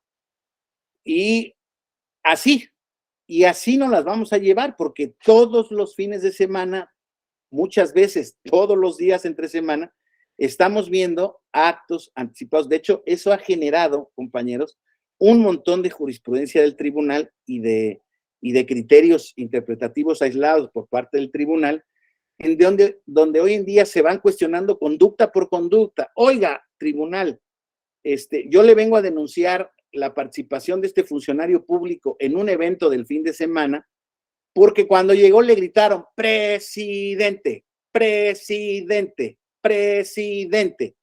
Y entonces, oiga, bueno, y yo le denuncio, pues que está utilizando su cargo, que le están ya posicionando para este tema. O sea, es una queja, en mi opinión, que tiene un punto, ¿no? Tiene puntos, oiga, pues esto se replica en la opinión pública y la opinión pública, pues sabe que es un aspirante a precandidato, no podemos tapar el sol con un dedo, ¿no? Entonces, ¿qué ha dicho la sala en este caso? Particularmente en este caso, ya no lo analizaremos con detalle el día de mañana. Mañana vamos a ver algunos casos prácticos que se han derivado de esto, pero lo voy adelantando en el contexto de este análisis, digamos, normativo del PES. Dice, bueno, pues si nada más apareció, no habló, era día inhábil, no se hizo cargo, no se hizo referencia a su cargo, y bueno, pues le gritaron presidente, presidente, pues él qué hace, ¿no? O sea, no es responsable, no hay una violación en ese sentido. Es que es muy complejo que lo sancionaran, ¿verdad? Porque les vuelvo a decir, ¿en dónde queda entonces la tutela también de la libertad de expresión política? Que eso sería la posición respecto contraria, ¿no? Del sujeto que está actuando. Oye, es que yo tengo libertad de expresión política. Pues sí, la misma está acotada. Oye, pues es que mi expresión de política fue el ir a un acto proselitista de mi partido, es cierto, en tal proceso, es cierto. Yo no dije nada, ¿a poco hasta tal llega mi incapacidad para poder participar? Y yo les digo, además, hoy en día se escudan justamente, este tipo de posiciones se escuda en el derecho comparado, ¿no? En el derecho comparado no existe, compañeros, en prácticamente ningún país del mundo, en ninguno, esta formulación y esta restricción a los actos anticipados de campaña y de precampaña. O sea, más bien, hoy en día, a propósito del modelo mexicano, algunos países latinoamericanos han incluido ciertas restricciones, no la prohibición total de actos anticipados de precampaña o campaña, o más bien no de esa manera, pero realmente como tal, les vuelvo a decir, hoy en día, en mi opinión, el corsé legal para determinados actos está muy estrecho, ¿eh? Para mí, en una visión pues garantista del principio de equidad constitucional, implica mucho el juzgar con una perspectiva restrictiva de los derechos ciudadanos. Es cierto. Y hay quien me puede decir, oiga, es que eso va contra los derechos humanos, caballero. Y pues tienen un punto también, yo les puedo decir, es cierto, pero es que aquí, desafortunadamente, la interpretación se tiene que hacer lo más armónica posible. O sea, se tiene que tutelar un derecho o no vulnerar un derecho, y menos por parte de una autoridad de un Estado. Sin embargo, ese derecho tiene que ir en compatibilidad no tan solo con los derechos de los demás, que tiene que ver el caso, ¿eh? Que tiene que ver el caso, porque el derecho de todos los ciudadanos es a tener elecciones libres, equitativas, competidas, legales, etcétera, etcétera, etcétera. Entonces, digamos, ese derecho aparente a tener elecciones competidas o la precondición democrática de cualquier estado de que las elecciones sean auténticas, pues se compone de la multitud de derechos individuales también a que su voto o las elecciones en las que su voto va a contar sean elecciones auténticas, libres y competidas. Entonces, es un punto que es muy interesante dejar hoy en día por ahí. Les iba yo a pedir, por favor, por una escala técnica, ¿me pueden permitir 5 minutitos de receso? Vamos, son 10:26. A las 10:30 podemos continuar, por favor, para hacer ahora sí que literalmente una escala técnica y para que ustedes descansen un poco de mi voz y de lo farragosa de mi exposición. ¿Sí? Entonces, a las 10:30 continuamos, ¿sí? Les agradezco.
Muchas gracias. Una disculpa, muchísimas gracias. Entonces, bueno, pues estábamos inmersos en esta naturaleza y de la tutela ejecutiva y la potestad sancionadora del procedimiento especial sancionador. Ahora,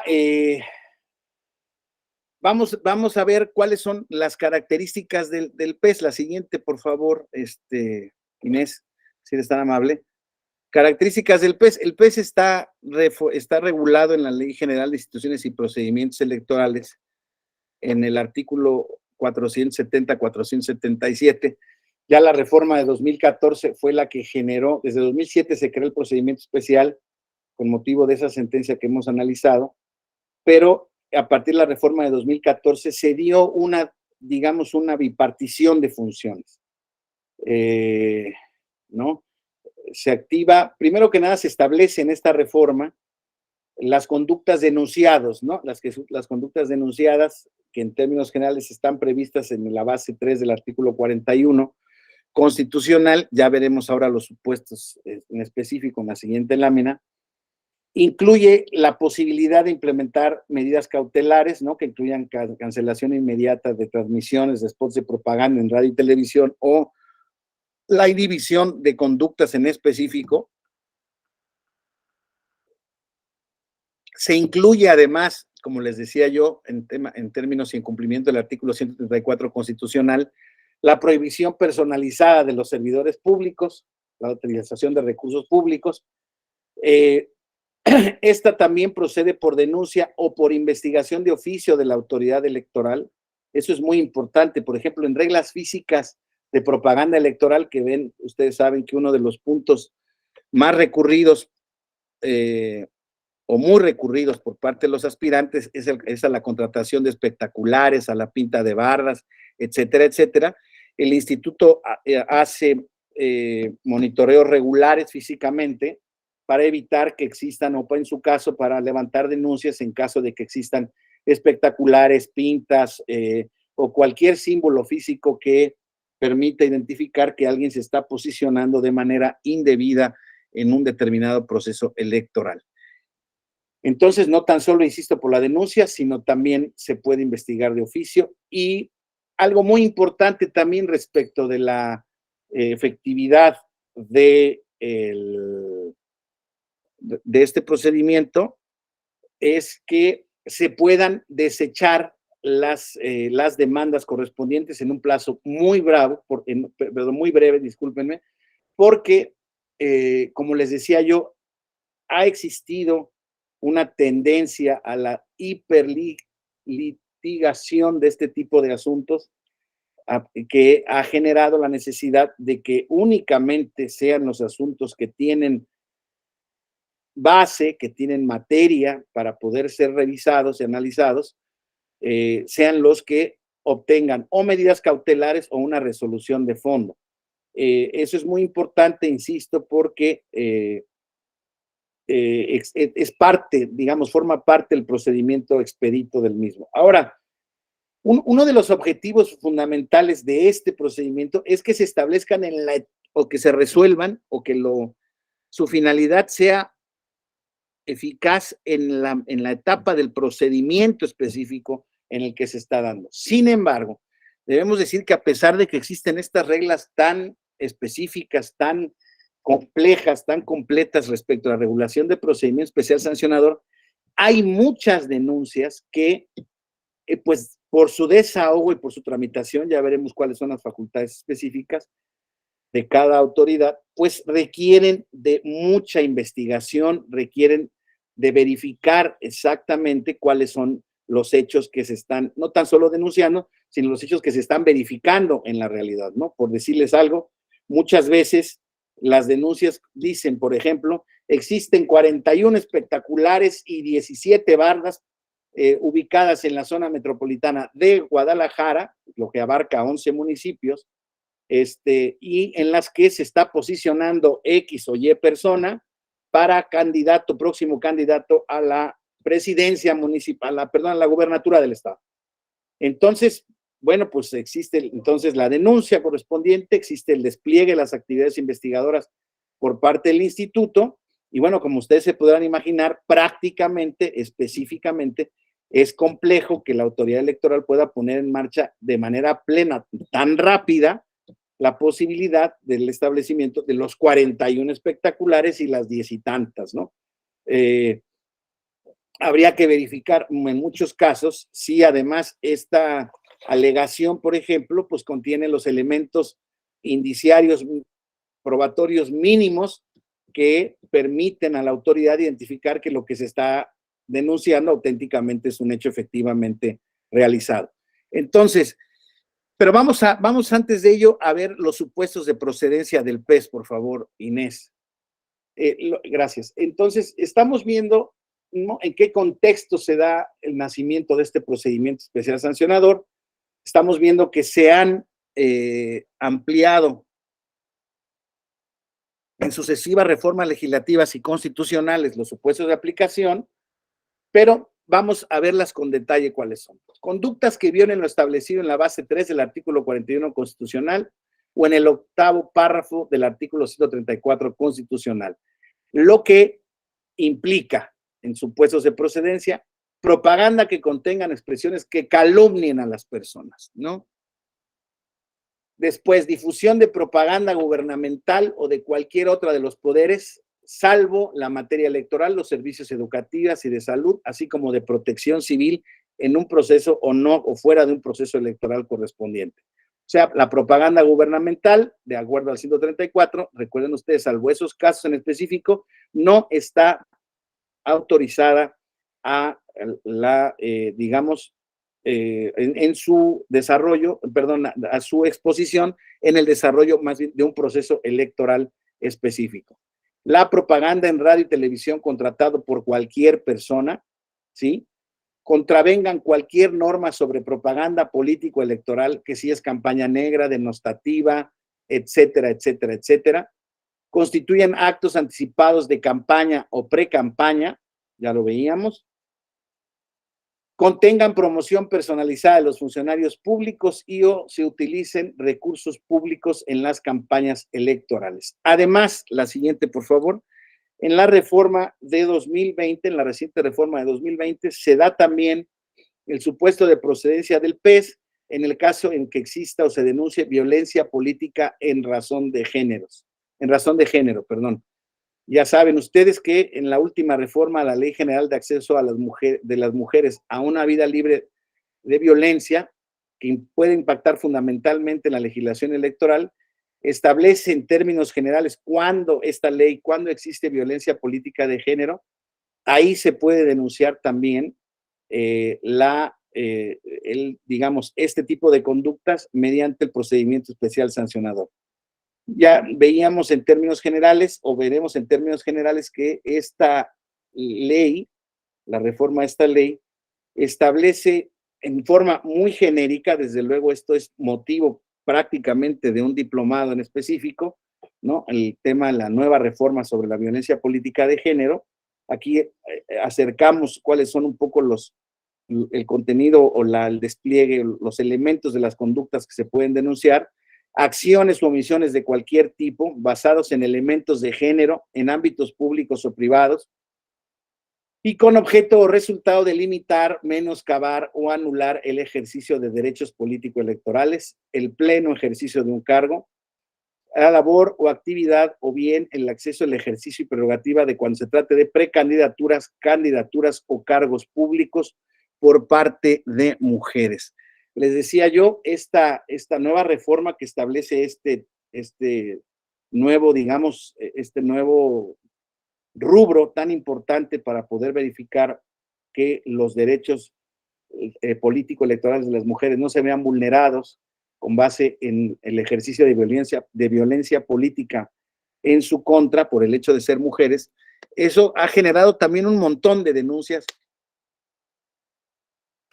en este sentido y mantienen también ocupada la jurisdicción del tribunal en muchos casos. Yo les diría que, insisto, una parte también muy importante de las denuncias que se generan en este sentido tienen que ver con violencia política en razón de género. Ahora, el destino de la práctica del procedimiento especial sancionador en este sentido también ha sido variopinto. El ejercicio pleno de esta ley, estamos viendo ahora que es, pues, desde luego no quiero decir que incipiente o vago, no, sino que estamos en esta etapa un poco de implementación de conocimiento por parte de las mujeres de estas herramientas, ¿no? Correctivas también de sus derechos. Y bueno, pues hay múltiples casos en los que no se ha decretado que existe violencia, pues por faltas de evidencia, por falta de pruebas, por falta de pues digámoslo así, pues un incipiente, o por falta más bien, por la existencia de un incipiente conocimiento de cómo se establecen medios impugnativos. Sin embargo, la sala regional especializada, así como la sala superior, ha determinado en este ámbito de violencia política de género también las mayores amplitudes de interpretación en el ámbito o con perspectiva de género, en el entendido de que sin que exista una suplencia específica de los ilícitos que denuncian las mujeres en este sentido para acreditar violencia política en su contra, sí la perspectiva con la que el juzgador tiene que actuar y con la que el Instituto Nacional Electoral tiene que actuar es una perspectiva particularmente entendedora o entendida de la situación histórica de vulnerabilidad de las mujeres, del ejercicio indebido de prácticas en su contra y, pues, insisto, ha ido flexibilizando en muchos sentidos el acceso de las mujeres a este recurso correctivo. La siguiente, por favor. Esos son los supuestos de procedencia, ¿no? En el procedimiento especial sancionador. Establece la ley cuáles son los requisitos mínimos de la denuncia, de los que hablábamos, que, digamos, estos son el mínimo que sí tendría que ser, digámoslo así, que deben de contener las denuncias para que las mismas puedan ser admitidas o estudiadas en sus méritos, ¿no? Nombre del denunciante, con firma autógrafa o huella digital, perdón por la errata. Algo muy importante, desde luego, siempre y cuando no sean estas, ya vimos que el instituto puede actuar de oficio, ¿no? Estamos hablando cuando alguien presenta una denuncia, debe utilizar su nombre, debe utilizar el domicilio para oír notificaciones, documentos para acreditar en qué carácter viene actuando, puede ser por derecho propio, en representación de algún partido político. La narración expresa y clara de los hechos en que se basa la denuncia, ¿no? Lo mayor desarrollado posible. Ofrecer pruebas o mencionar las que deban requerirse por no tener posibilidad de recabarlas. Esto es muy importante, ¿no? Muchas de las denuncias que se exhiben, el denunciante no tiene los elementos probatorios a la mano o no son de fácil obtención, y entonces le dice, mira, aquí no te estoy agregando las pruebas, pasa en muchos casos, sin embargo, te pido que tú en el desarrollo de tu facultad investigadora, prevista en este procedimiento y en general, pues puedas recabar las siguientes pruebas y puedas acreditar o constatar los hechos que estoy denunciando. Y en su caso, las medidas cautelares que se soliciten. Esto realmente no es necesario que se predicten. Para que haya medidas cautelares, no tienen que estar expresamente solicitadas, sino que también vamos a ver cómo en el caso de medidas cautelares, la unidad técnica de lo contencioso electoral, que es la encargada de la Secretaría General del INE para sustanciar este tipo de procedimientos, puede proponerlo a la Comisión de Quejas y Denuncias y, en su caso, ella resolver y concederlas o no. Ya veremos que también este tema de las medidas cautelares lleva un procedimiento paralelo al del desarrollo del procedimiento especial mismo, ¿no? Esta existencia de medidas cautelares, insisto, puede hacer que el proceso se bifurque en dos, con esta naturaleza que habíamos visto de autotutela ejecutiva, y seguir, por otra parte, el tema correctivo de potestad sancionadora. Algo muy importante, compañeros, que surge, que ya lo habíamos comentado, la siguiente, por favor, Inés, es este esquema bipartita en las fases del procedimiento. Hoy en día, el Instituto Nacional, a través de su Secretaría Ejecutiva, y esta a través, desde el punto de vista orgánico, a través de su unidad de lo contencioso electoral, instruye el procedimiento. Y será la sala regional especializada quien resuelva el fondo de los procedimientos, y en su caso la sala superior conoce en última instancia de esos procedimientos o del establecimiento, no, una disculpa, me faltó, lo voy a corregir, el establecimiento o no, o la adopción o no de medidas cautelares, ¿sí? Ya veremos que este tema de las medidas cautelares, de hecho, no tengo claro, pero ahorita lo veo. Perdón.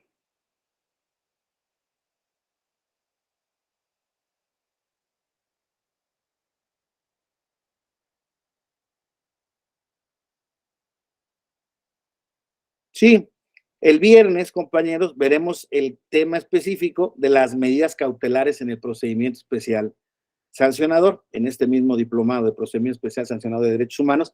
Entonces, veremos que en lo que no tenía claro era si era en este mismo diplomado, pero sí, desde luego, el tema de las medidas cautelares, pues amerita un estudio por separado, insisto, porque es una parte fundamental de este procedimiento, pero no lo agota, ¿no? Sin embargo, pues como ya lo hemos visto, este procedimiento surge a raíz de la falta de esta posibilidad de emitir medidas cautelares, y su desarrollo ha tenido por su parte un montón de labor o de interpretación jurisdiccional en ese sentido. Entonces, el esquema bipartita es el Instituto Nacional, ¿no? Recibe a través de su secretaría, recibe de la unidad de lo contencioso electoral, recibe la queja y lleva a cabo diversas actuaciones que ya veremos en qué consisten ahorita mismo.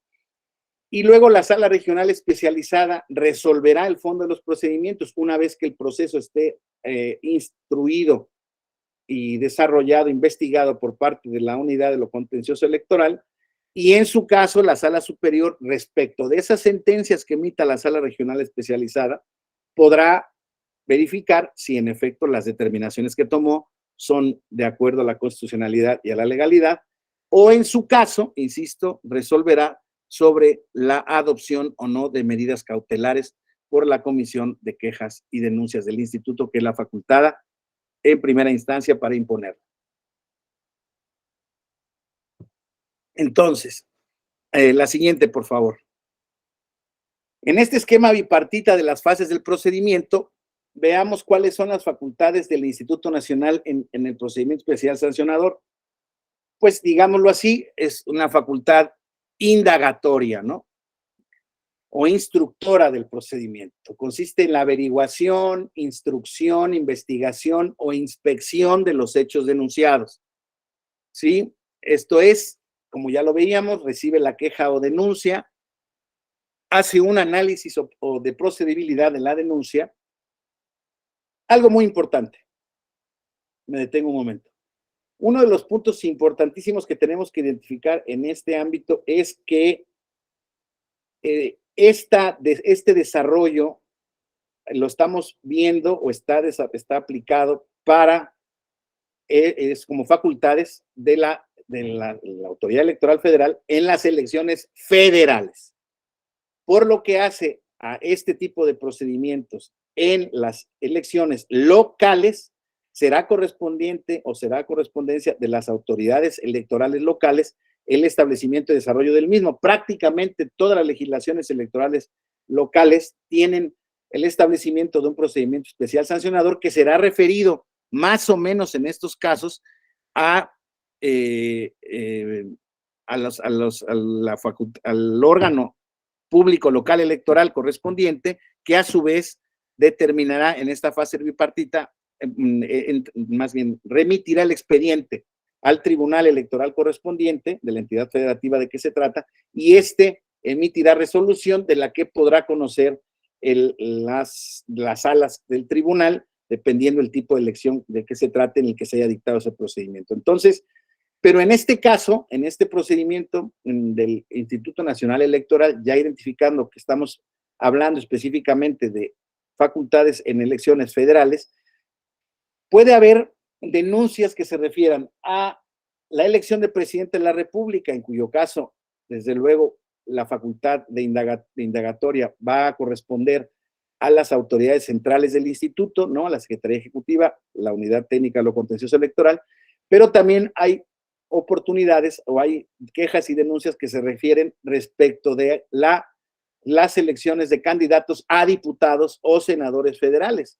Y en ese entonces, los procedimientos administrativos sancionadores, desde luego, podrán ser sancionados por la sala regional correspondiente y sus cautelares en específico podrán ser revisadas por la sala superior, pero las mismas se dan en el contexto de los órganos desconcentrados del INE, esto es de los consejos distritales o de los consejos locales. Entonces, vamos a encontrar entonces que al momento de resolver estas facultades o de ejercitar estas facultades, el Instituto Nacional Electoral, la Unidad Técnica de lo Contencioso Electoral Federal, puede apoyarse en las autoridades desconcentradas del instituto, ¿no? Esto es los órganos distritales o los órganos locales, como lo platicábamos.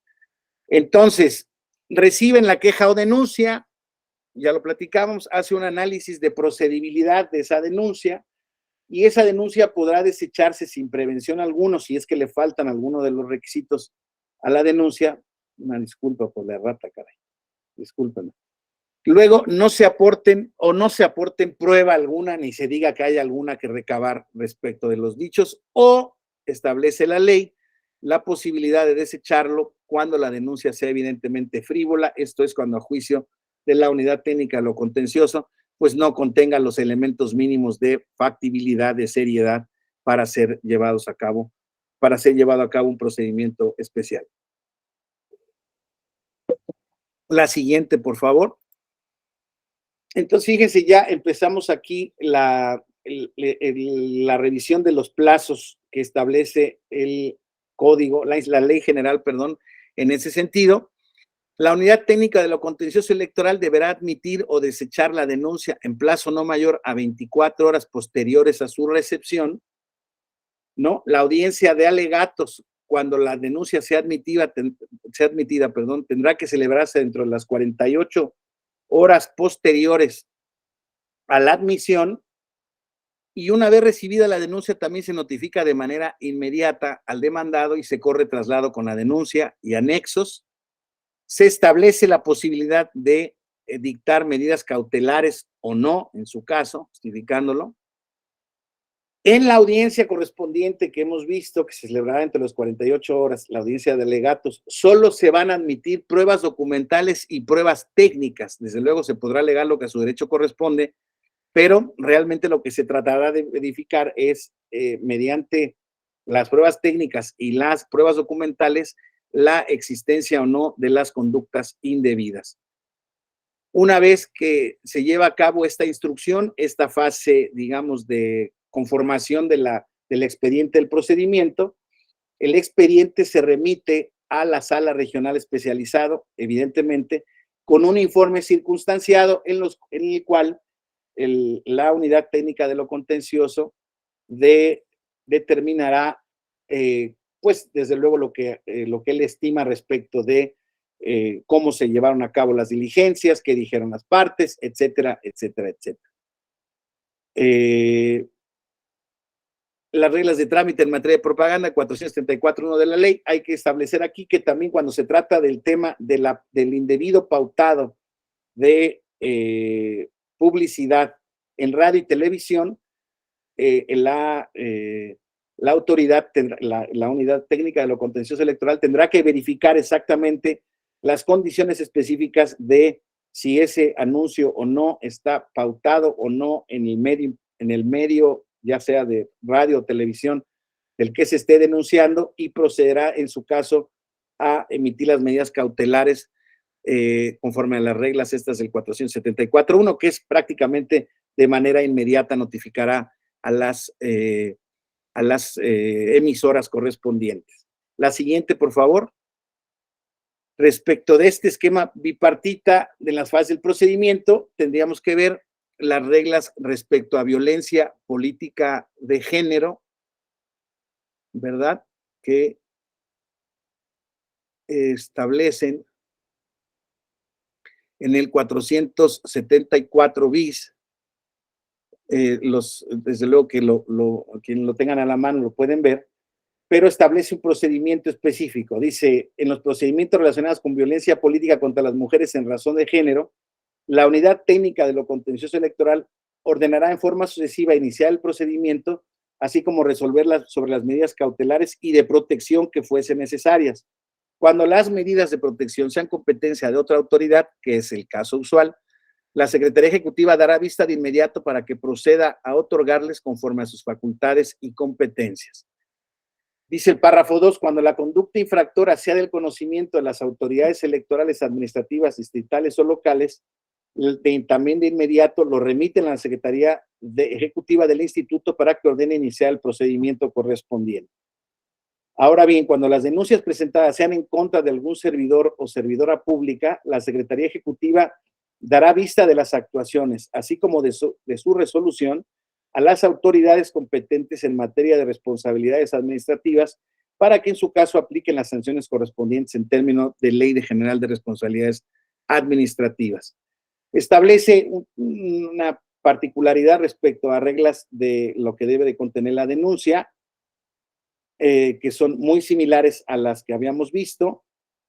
Los plazos son prácticamente igual y procede específicamente en los mismos términos que habíamos platicado. Sin embargo, al ser una reforma correspondiente al año de 2020, pues se quiso establecer, ¿no?, un procedimiento, pues digamos, paralelo, que realmente no lo es tanto, para que, pues un poco para que quede claro que los casos que se denuncie violencia política en razón de género, pues deben de tener la misma expeditez y el mismo cuidado en el tratamiento de esas denuncias, ¿no? Entonces, con eso, digámoslo así, concluiríamos la parte que corresponde a las facultades del instituto en esta materia de procedimiento especial sancionador. En los distintos supuestos, digamos, esta es ya la parte del desarrollo legal, en la parte práctica en cómo se despliegan esas actividades instructoras.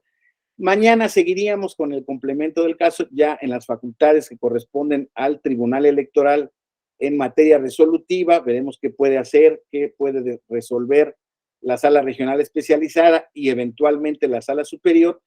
Y veremos algunos casos prácticos e importantes que se han dado en esta materia y que han pues establecido reglas específicas, criterios de procedencia, criterios de admisibilidad que no se encuentran de manera concreta desarrollados en la ley, pero que sí, desde luego, forman parte importante de las facultades, de cómo se deben interpretar las facultades que tienen a su favor tanto el instituto como la Sala Regional Especializada.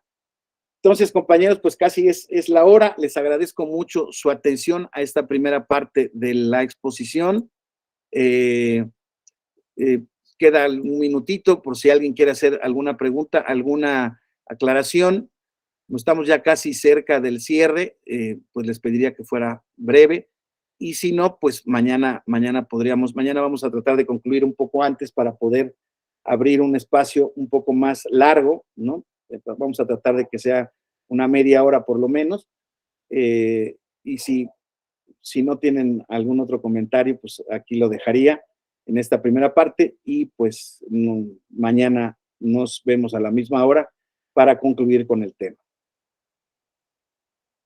¿Les parece bien? Muchísimas gracias. Gracias Alejandro Aguilar, Alejandro Mariani. Ahora sí son un montón, son 41. Alfonso Salazar, Anita García, Arturo Navarrete, Carlos Alberto Navarrete, Paulina Gasca, Claudia Elena Chávez, Consejería Sandra Prieto, Cristian Yampul, Daniel Antonio Ríos, Edwin TG, Fermín Cornejo, Fernando Manuel Gasca, Índira Rodríguez, Iyari Hernández Barragán, Javier Bielma, Jessica Tinoco, Jesús Ibáñez, Jorge Mendoza, Juanita Arellano, Judith Velázquez, Karen Elizabeth Vázquez, Laura Villalobos, León Felipe Báez, Andrés Yerem, Luis y Adriana Costa, Manuel Sánchez, Manuel Acano González, Mirta López Zárate, Mitzi Sabas, Morril Alex, Oscar Chávez, Patricia Sánchez, Raúl Alejandro Torres, Salvador López Campos y Yunuen Salinas. Les agradezco mucho a todos su atención, muy amables a todos por mantener sus cámaras encendidas, por tener atención a quien esto expone. Mañana continuamos, compañeros. Muchísimas gracias a todos por su atención.